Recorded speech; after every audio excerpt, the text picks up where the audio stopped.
जय हिंद प्यारे बच्चों, आप सब कैसे हैं।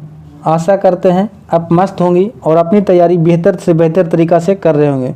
तो साथी, जैसा आपको पता है कि ये जो है से 2025 में जो भी बच्चे क्लास 12 का एग्ज़ाम देने वाले हैं, क्लास 12 का जो है से आर्ट्स बैकग्राउंड से जो भी बच्चे एग्ज़ाम देने वाले हैं, उनके लिए ये प्लेटफॉर्म बेहतर कर साबित होगा, क्योंकि यहाँ पे जो है से आपका पूरी तरीक़ा से क्रैश कोर्स स्टार्ट किया गया है। किसके नज़र में रखते हुए? तो 2025 की नज़र में रखते हुए इसका जो सिलेबस है बच्चों, वो जैसे दिसंबर के लास्ट यानी कि जनवरी के फर्स्ट वीक में ख़त्म कर दिया जाएगा। पूरी तरीक़ा से सब्जेक्टिव, ऑब्जेक्टिव, थ्योरी सारा कुछ पढ़ाया जाएगा, बिल्कुल फ्री। तो आपको टेंशन लेने की बात नहीं है, बस एक ही चीज़ का टेंशन है कि जो इस तरीक़ा से पढ़ाया जा रहा है उस तरीक़ा से आपको रेगुलर इस चैनल पर बने रहना है। और अगर नए हैं तो चैनल को लाइक करें, शेयर करें और सब्सक्राइब करना बिल्कुल ना भूलें। और ज़्यादा वीडियो देखने के लिए आपको प्लेलिस्ट में जा कर के चेक करें। ये जो है से समकालीन विश्व में राजनीतिक जो बुक है, उसका जो है से बुक है जिसका भारत में जैसे एक होता है, दो बुक होता है आपका। पहला बुक का नाम क्या चीज़ है? तो समकालीन विश्व में राजनीतिक, और दूसरा बुक का जो नाम है वह स्वतंत्र भारत में राजनीतिक। तो ये जो है से आपका सेकंड बुक स्टार्ट हुआ जिसका नाम है क्या चीज़? तो समकालीन विश्व में राजनीतिक का ये चैप्टर नंबर 2 है जिसका नाम है दो ध्रुवीय का अंत। दो ध्रुवीय का अंत में हम लोग बहुत हद तक पढ़ लिए थे। ये जो है से पार्ट 2 है। पार्ट 1 नहीं देखें तो जा करके ज़रूर देखिए। तो चलिए देखते हैं, आपका समय वेस्ट नहीं करते हैं ताकि आगे आपको पढ़ना भी है। तो देखिए, ये सब सारे हम लोग पार्ट 1 में कवर कर चुके हैं। आपको पार्ट 2 के लिए ये वीडियो है, पार्ट 1 नहीं देखें तो जा करके ज़रूर देखिए। यहाँ पे गोरबाचोव की नीति को हम लोग को देखना था। तो देखिए, गोरबाचोव की नीति यहाँ से स्टार्ट होती है। उसके पहले आपके लिए चंद लाइन कि बेहतर से बेहतर की तलाश करो, बेहतर से बेहतर की तलाश करो, मिल जाए नदी तो समंदर की तलाश करो, टूट जाती है शीशे पत्थर की चोट से, टूट जाए पत्थर ऐसे शीशे की तलाश करो, है ना। तो आपको मेहनत करना है और एक अच्छे शीशे की तरह चमकना है, ठीक है। तो चलिए फिर स्टार्ट करते हैं। गोरबाचोव की नीति के बारे में हम लोग देखते हैं कि जो भी सोवियत संघ में कमी आ रही थी, जो है से कम्युनिस्ट पार्टी का दबदबा बढ़ रहा था, वहाँ पे जो है से अपना अत्याचार बढ़ गया था और उसको महत्व मिलने लगा था। 15 गणराज्य को किसी प्रकार से ध्यान नहीं दिया जा रहा था। तो उसके बाद जो है से कम्युनिस्ट पार्टी का सदस्य जो है से कौन बने? तो मिखाइल गोरबाचेव। अब इनका नीति क्या अच्छी था, चलिए एक एक करके चर्चा करते हैं, है ना। तो सोवियत प्रणाली में आ रही समस्याओं को हल करने के लिए मिखाइल गोरबाचेव को सोवियत संघ का महासचिव, पूछता है कि सोवियत संघ क्या चीज था? तो महासचिव थे, है ना। सचिव बनाया गया। 1980 के दशक में मिखाइल गोरबाचेव ने कुछ सुधारों की शुरुआत की जिसमें राजनीतिक सुधार और लोकतांत्रिक को अपनाया। यानी ये जैसे 1980 के दशक में यानी कि 1985 में महासचिव बनते हैं और जो भी वहाँ पे कुरीतियाँ फैला हुआ था उसको सुधारने के लिए ये एक कदम उठाते हैं, ठीक है। उसमें क्या चीज़ सुधार था? तो राजनीतिक सुधार भी और लोकतांत्रिकरण भी, दोनों सुधार किया जा रहा था, ठीक है। तो इनका जो है से सुधार करने के लिए 2 किताब को अपनाए थे जिसका नाम था, 2 प्रमुख सुधार थे। पहला जो था से क्या चीज था? तो पेरेस्ट्राइका और ग्लासनोस्ट। ये जो है से 2 मतलब कि पद्धति अपनाए थे। पूछता है कि ये जो है से पेरेस्ट्राइका और ग्लासनोस्ट के जो है से सुधार के लिए किसने अपनाया था? तो मिखाइल गोरबाचेव ने अपनाया था। इसको याद रखिएगा। कहा कि ये जो है से आपका 16 में, 17 में, 18 में, 19 में और यहाँ तक कि आपको 22 में पूछा गया क्वेश्चन है। इसलिए आपको ये वेरी इंपॉर्टेंट हो जाता है। दोनों बुक आपको याद रखना है, ठीक है। अब चलते हैं आगे। मिखाइल गोरबाचेव की नीति का अंदरूनी और बाहरी दोनों तरफ से विरोध हुआ। क्यों? क्योंकि जैसे कम्युनिस्ट पार्टी इसको विरोध कर रहा था। जैसे कोई अच्छा काम करता है तो लग रहा था कि वर्चस्व में चले आएगा बंदा। इसके लिए जैसे जो कम्युनिस्ट पार्टी के जो मेंबरशिप थे वे इनका विरोध कर रहे थे, ठीक है।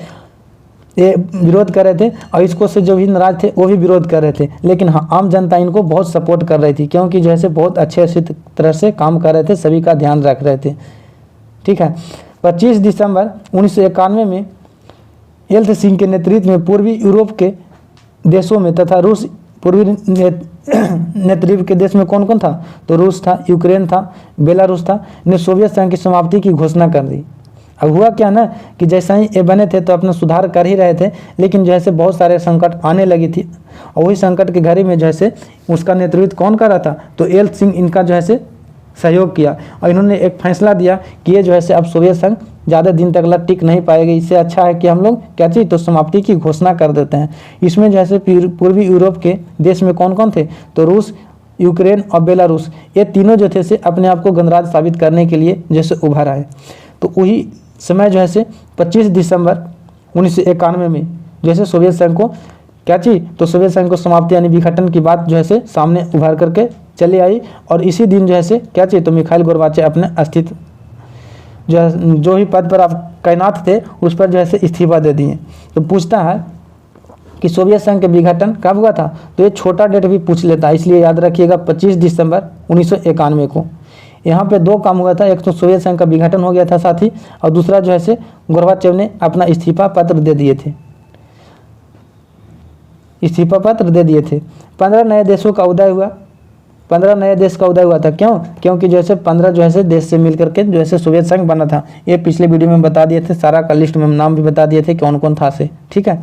सोवियत संघ के विघटन के कारण आखिर ऐसा क्या हुआ, कौन विपत्ति आ गई कि इतना संपन्न जो है सोवियत संघ तुरंत विघटन की ओर चला गया। तो देखिए इनका जो है बहुत सारे कमियां थी। सोवियत संघ की राजनीतिक आर्थिक संस्था अंदरूनी कमजोरी के कारण लोगों की आकांक्षाओं को पूरा न कर पा रहा था और जनता का राज व्यवस्था को शक की नज़र से देख रहा था। हुआ ऐसा ना कि वहाँ के जैसे जो भी शासक थे, कम्युनिस्ट पार्टी के शासक जो चल रहे थे वहाँ पे चलाया जा रहा था, उसमें जैसे जनता को पूरा तरीका से नज़रअंदाज करना शुरू कर दिया। जनता को कोई महत्व नहीं दे रहा था। इसको जो है क्या हो रहा था, तो शीत युद्ध की दौर जो चल रही थी बाबू, उसमें जो है ये अपना हथियार बनाने में व्यस्त था।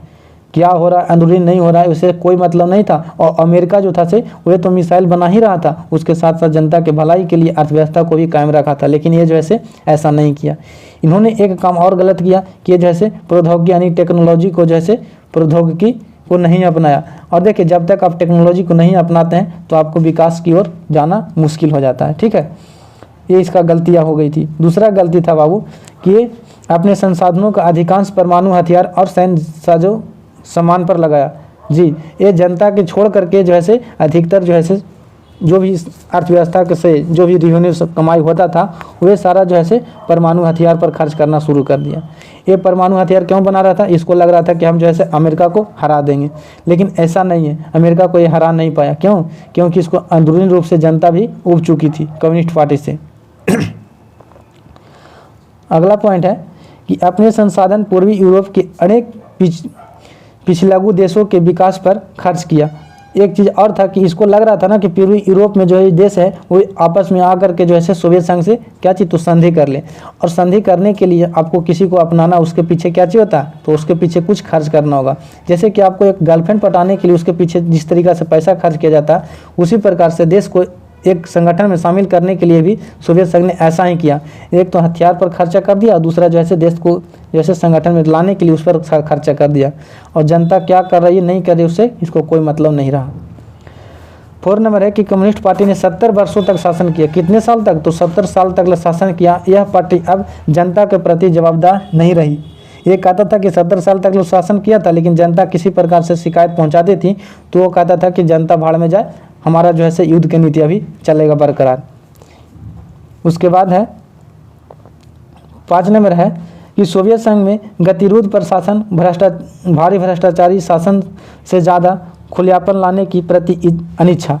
हुआ क्या चीज़ ना कि वहाँ पे भ्रष्टाचार इतना मामला में बढ़ गया कि किसी प्रकार से कोई भी गरीब तबके के लोग वहाँ पे जाते थे अपने जो है समस्या को समाधान करने के लिए, तो मान के चलिए कि कम्युनिस्ट पार्टी के किसी नेता के पास जाते थे तो उसका सिक्योरिटी इसको कोई बात नहीं करता था, इसको बाहर से लौटा देता था, जिसके कारण जनता में आक्रोश फैल गई और वो भी चाह रहा था कि कम्युनिस्ट पार्टी जल्दी से समाप्त हो जाए, है ना। उसके कारण इसका विघटन होता है।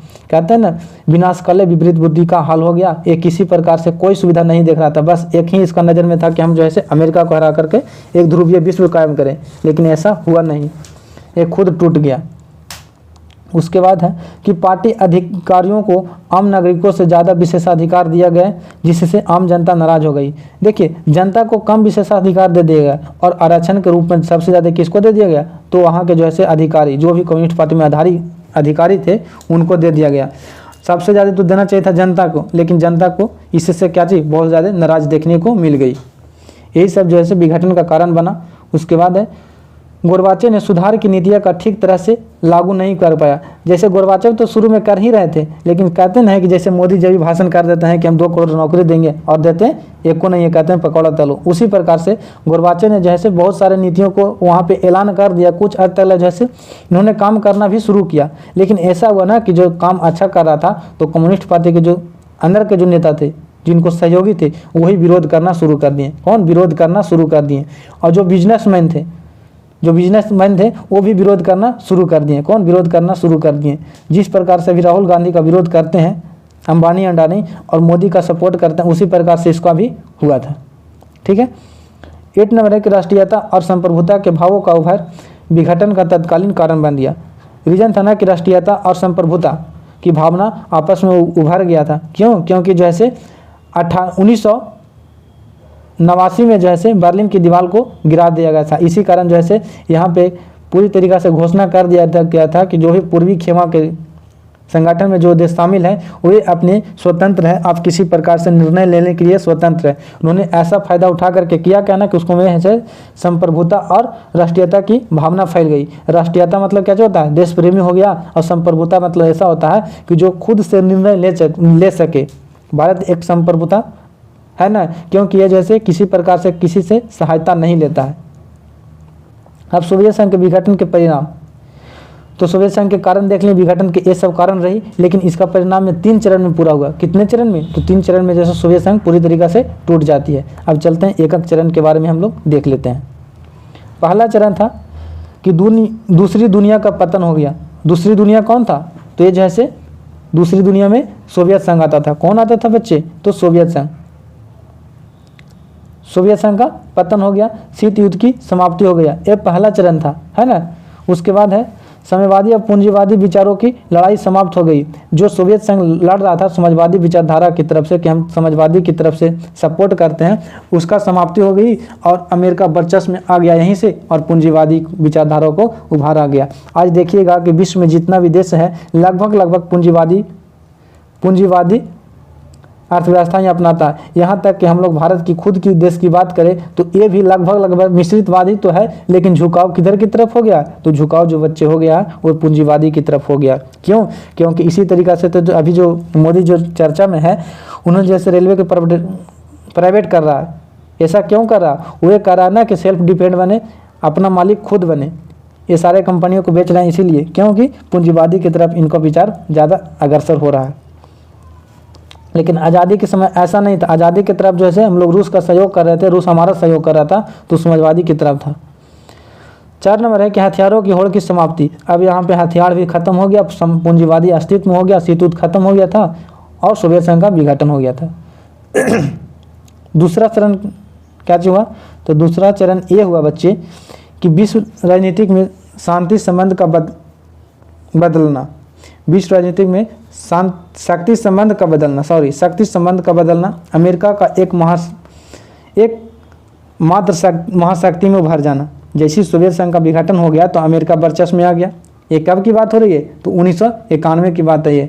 1991 के बाद तो अमेरिका खुद अकेले राज कर रहा था ना पूरे विश्व में। पूंजीवादी अर्थव्यवस्था का अंतर्राष्ट्रीय स्तर पर जैसे प्रभुत्व हो गया।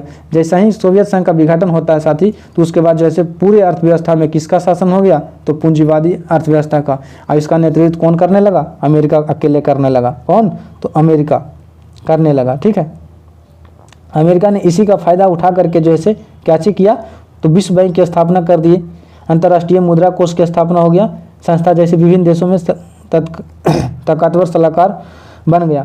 अब ऐसा अमेरिका क्यों कर रहा था? अमेरिका इसलिए कर रहा था कि जो भी पिछड़े देश हैं, जो भी अल्प विकसित हैं, उनको कह रहा था ना कि आप पूंजीवादी की तरफ अग्रसर होइए। और विश्व बैंक से सलाह लोन दिया था, ये करता क्या था ना, उसको जैसे ही लोन दिया और उस पर इतना कर्जा ठोप देता था ना कि इसको लोन चुकाते जैसे आप गरीब परिवार के देखे होंगे कि जैसे ही बैंक से लोन लेता है या सूद पर लोन होता है, तो सूद पर लोन चुकाते बेचारा मर जाता है, लेकिन उसका लोन चुकता नहीं होता। उसी प्रकार जैसे ये अपना फ़ायदा उठाया और विश्व बैंक जैसे अंतर्राष्ट्रीय संस्था का स्थापना किया और दुनिया को लोन बांटना शुरू किया।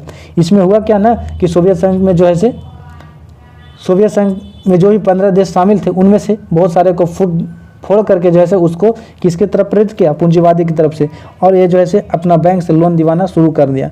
अब ये विश्व बैंक जब लोन देना शुरू किया तो सबका तो जो है पूंजीवादी की तरफ आकर्षण हो गया, लेकिन इतना पूंजीवादी की तरफ फैलाव कर दिया ना कि उसको अंत में ठप होना पड़ गया, जिससे जो है बहुत सारे देश में लोगों ने आत्महत्या की कगार पर पहुंच गए थे।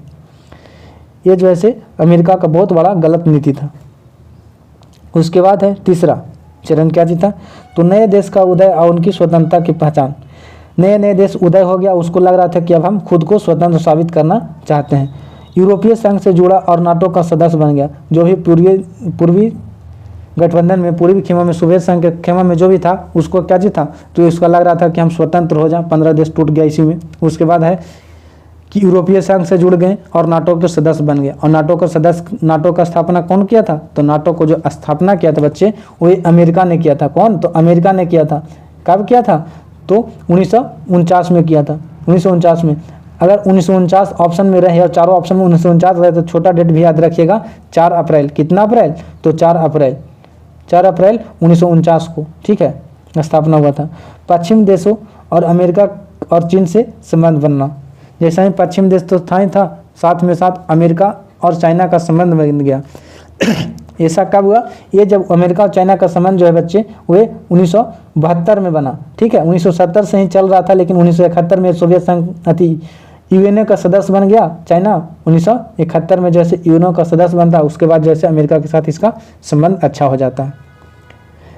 अब एक ध्रुवीय विश्व, और जैसा ये विघटन होता है तब एक यहाँ से जो है एक ध्रुवीय विश्व का कायम हो जाता है। अब कहिएगा एक ध्रुवीय विश्व किसको कहते हैं सर, तो एक ध्रुवीय विश्व ऐसा उसको कहते हैं जिसमें जो है केवल एक देश का पूरे विश्व पर शासन हो जाए।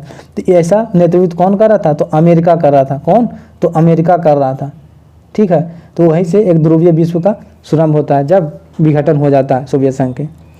1991 में सोवियत संघ के विघटन के बाद अमेरिका एकमात्र महाशक्ति बचा। 1991 में जब विघटन हो गया तो अमेरिका ही वर्चस्व पर आया, क्योंकि दो तो महाशक्तिशाली था उसमें। अब पश्चिम में कोई भी देश अमेरिका को टक्कर देने वाला नहीं रहा, एक ही को था जो सोवियत संघ टक्कर दे रहा था, बाकी कौन था, ये हो गया। उसके बाद है कि विश्व में अमेरिका वर्चस्व स्थापित हुआ, और अमेरिका का वर्चस्व हमें सभी क्षेत्रों में देखने को मिलता है, जैसे में आर्थिक में, सामाजिक में, सांस्कृतिक में, सैन्य में, अंतर्राष्ट्रीय में, टेक्नोलॉजी में, व्यापार में, ये सब सारे में जो है अमेरिका का आज भी वर्चस्व है। पहले की बात छोड़िए, आज भी वर्चस्व किसका, अमेरिका का ही है।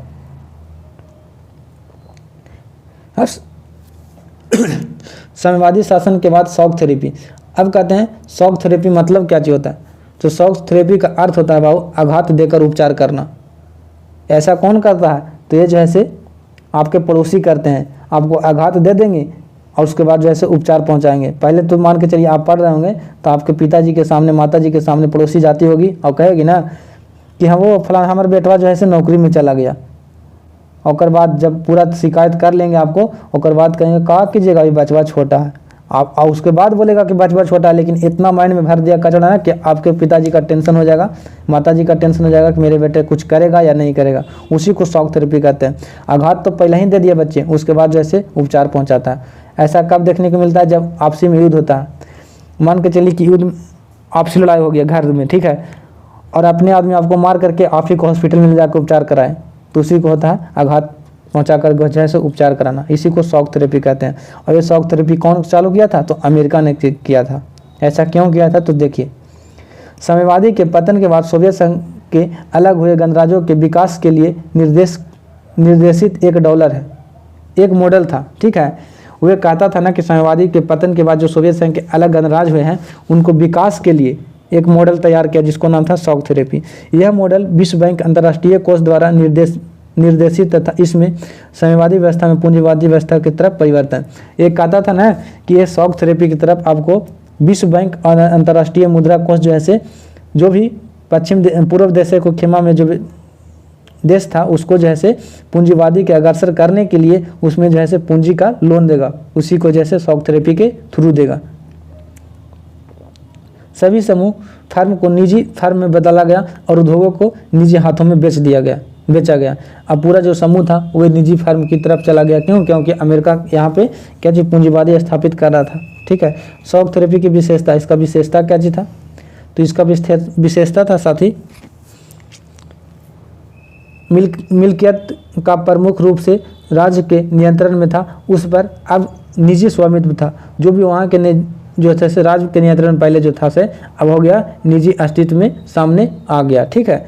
राज्य की संपदा का निजीकरण हो गया, राज्य की संपदा का निजीकरण हो गया। इसी के कगार पर जैसे इंडिया चलने का शुरू कर दिया है ना, इसलिए देखना भी है ना, जैसे कि रूस के हाल हो गया वैसे हम लोग का भी हाल ना हो जाए। राज्य के नियंत्रण में सामूहिक फर्म की जगह निजी फर्म में बदला गया। अब खेती पूंजीवादी पद्धति से शुरू हो गया। हुआ क्या चीज़ ना कि जो भी पहले सरकार की कब्जा में था, समाजवादी में वही से होता है कि सरकार उसका नियंत्रण करता है, लेकिन अब ऐसा वहाँ पे रहा नहीं। वहाँ पे अमेरिका का वर्चस्व आने के कारण निजी फर्म में बदल दिया गया सारे फर्म को, ठीक है। फर्म मतलब क्या होता है, फर्म मतलब होता है उद्योग होता है, ठीक है, उद्योग होता है। मुक्त व्यापार व्यवस्था को अपनाया जिससे व्यापार को बढ़ावा मिला। मुक्त व्यापार यानी कि किसी प्रकार से आयात निर्यात कीजिएगा तो आपको उस पर टैक्स नहीं देना पड़ेगा, उसी को मुक्त व्यापार कहा जाता है।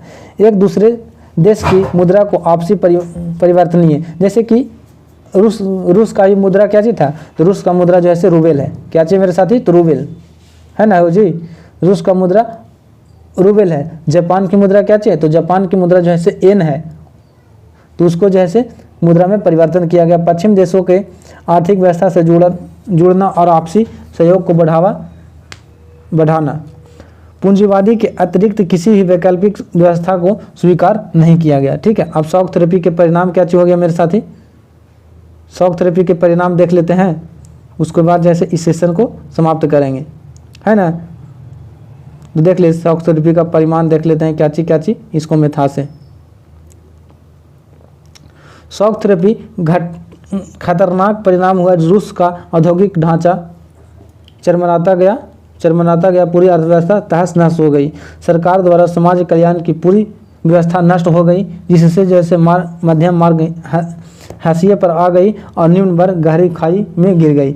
हुआ क्या चीज़ कि वहाँ पे समाज कल्याण कैसे होगा, वहाँ पे समाजवादी शासन था तब तो समाज कल्याण की बात करता था, लेकिन पूंजीवादी है तो खुद ढारो और खुद पियो वाला बात हो गया था। इसलिए गरीब परिवार के लोगों, मध्य वर्ग के लोगों को बहुत हद तक जैसे नुकसान पहुँचा, है ना। 90% उद्योगों को निजीकरण हाथों एवं कंपनियों को बिल्कुल कम दामों पर बेच दिया गया। इसे इतिहास की सबसे बड़ी गराज सेल कहते हैं, सबसे बड़ी गराज सेल कहते हैं। किसको, तो इसको कहते हैं बाबू शॉक थेरेपी को, ठीक है। औद्योगिकरण नीति व्यापार बाजार ताकतों के हाथों में आ गई, जिससे जैसे सभी उद्योगों का मेट कर दिया गया। बताओ प्राइवेटाइजेशन होगा बाबू, तो उसमें जैसे सरकार की जगह पर बाजार नियंत्रण करती है पूंजीवादी में, है ना। ये जैसे आपको पढ़ने में आएगा, सबसे अच्छा होगा जब हम पढ़ाएंगे क्या चीज़, तो आपका इकोनॉमिक्स चलेगा, उसमें पढ़ाया जाएगा पूरी तरीक़ा से। समाजवाद क्या है, पूंजीवादी क्या है, मिश्रवादी क्या है ना, ऐसा कब से शुरू हुआ, अमेरिका में कब से शुरू हुआ, ये सब सारे के बारे में, एडम स्मिथ कौन थे, ये सब सारे के बारे में आप देखिएगा प्लेलिस्ट में, इकोनॉमिक्स वहाँ पे पढ़ाया जा रहा है, ठीक है। रूस का मुद्रा रूबेल में गिरावट आ गई, जिससे मुद्रास्फीति बढ़ी और लोगों की जमा पूंजी समाप्त हो गई। वहाँ पे रूस की मुद्रा जो रूबेल था उसको में गिरावट हो गया, और वहाँ के जो जमा के लिए तो उसका जो है भारी इसमें लोगों को जमा पूंजी में समाप्त हो गया। रूस में खदान संकट उत्पन्न हुआ, सकल घरेलू उत्पाद गिरा, जिससे खदान का आयात शुरू हो गया, ठीक है। माफिया वर्ग उभर आया, जिससे अधिकतर आर्थिक गतिविधियां अपने नियंत्रण में आ गए। ये सब जो है शॉक थेरेपी का कारण बन गया, ठीक है। उसके बाद जो है आर्थिक गतिविधियों के साथ राजनीतिक प्रभाव भी देखने को मिला, जहां बहुत सारे देश में आंतरिक संकट उत्पन्न हो गई, संकट उत्पन्न हो गया, ठीक है। प्रशासन व्यवस्था के बहुत सारी समस्याएं आई, जैसे कि कामचोर सांसद राष्ट्रपति को अधिक शक्तियां, सत्तावादी राष्ट्रपति शासन, ये सब जो है शॉक थेरेपी का कारण बन गया। अब उसके बाद देखेंगे वहाँ पे संघर्ष चलेगा, संघर्ष और तनाव क्षेत्र के बारे में हम लोग पढ़ेंगे। तो वीडियो लंबा हो जाएगा साथी, इसलिए इस वीडियो में इतना ही रहने देते हैं ना। तो वीडियो अच्छा लगे तो लाइक और शेयर कीजिए, सब्सक्राइब करना भूलिए मत। आप कमेंट में ज़रूर बताइएगा कि वीडियो कैसा लग रहा, आपको और कौन सब्जेक्ट के चाहिए।